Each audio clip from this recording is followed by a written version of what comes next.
بسم اللہ الرحمن الرحیم۔ حضرت جابر رضی اللہ تعالیٰ عنہ سے روایت ہے کہ انہوں نے فرمایا کہ رسول اللہ صلی اللہ علیہ وآلہ وسلم نے ہمیں بہت سے کاموں کا حکم دیا اور بہت سے کاموں سے منع فرمایا۔ آپ نے ہمیں یہ حکم بھی دیا کہ سوتے وقت چراغ بجھا دیا کرو۔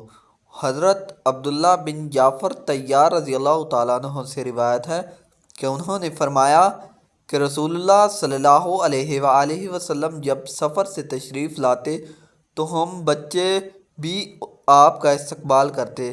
چنانچہ ایک بار میں اور حضرت حسن یا حسین رضی اللہ تعالیٰ عنہ استقبال کرنے والوں میں شامل تھے تو رسول اللہ صلی اللہ علیہ وآلہ وسلم نے ہم میں سے ایک کو سواری پر اپنے آگے اور دوسرے کو اپنے پیچھے سوار کر لیا حتیٰ کہ ہم مدینہ پہنچ گئے۔